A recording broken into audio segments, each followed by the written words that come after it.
Hi, I'm Lauren, and this is my presentation on F.Scott Fitzgerald.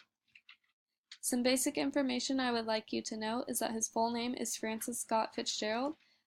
He was born on September 24th, 1896, and he died on December 21st, 1940. He was born in St. Paul, Minnesota, and he died in Hollywood, California. His wife is Zelda Sawyer, and they had a daughter together named Frances Scott Fitzgerald. His parents are Edward Fitzgerald and Molly McQuillian Fitzgerald. Some interesting facts is that he was an alcoholic since he graduated college, and because of him being an alcoholic, he died of a heart attack. When he died, he was in the middle of writing his novel, The Love of the Last Tycoon. His education, he was in St. Paul Academy, Princeton University, and Newman School. He wrote The Great Gatsby, The Side of Paradise, Tender is the Night, The Beautiful and the Damned, Tales of the Jazz Age, Winter Dreams, On Booze, The Rich Boy, and many more. He decided to quit school and go into the military, but he didn't get to fight in any wars because World War I ended before he could go onto a ship and go to Europe to fight in the war. Here's a video about Fitzgerald that will be ending my presentation, so thank you for listening.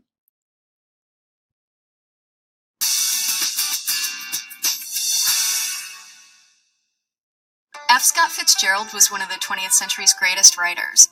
F.Scott Fitzgerald perfectly captured America in the 1920s. He's also known as the author of one of the greatest novels of all time, The Great Gatsby. Francis Scott Key Fitzgerald was born in St. Paul, Minnesota on September 24, 1896. When he was 13, F. Scott Fitzgerald published his first story in the school newspaper of the St. Paul Academy. When F. Scott Fitzgerald attended Princeton, he wrote musicals and also published pieces in the Princeton Tiger humor magazine.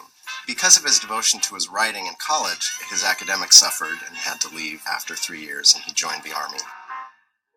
He met his wife in 1917. He was in the Army. He never went overseas or saw a deployment, but he was stationed down for a while in Camp Sheridan, near where Zelda lived.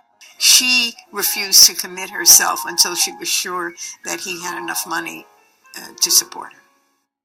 Fitzgerald was discharged from the Army in 1919 and moved to New York City. He published his first novel a year later. This Side of Paradise was an immediate bestseller and made him incredibly wealthy. A week after the novel was published, he felt comfortable asking Zelda to marry him, and they eventually had a daughter, Frances Scott Fitzgerald.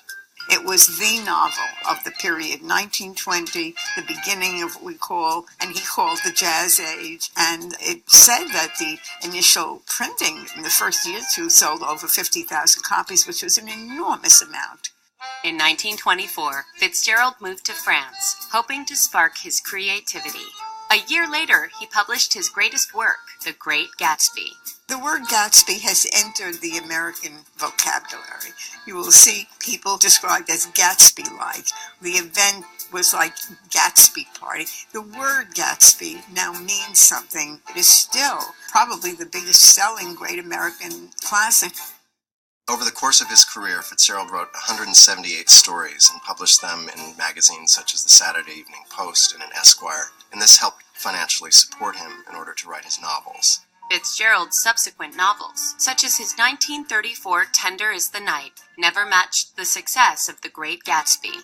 By most accounts, F. Scott Fitzgerald was an alcoholic. He struggled with depression, and he watched as his friends, like Ernest Hemingway, got more and more successful while he kind of got less and less successful. In 1937, F. Scott Fitzgerald came to Hollywood to write screenplays to make money as quickly as possible so he could then leave town again and work on what he really wanted to do, and that is write his novels.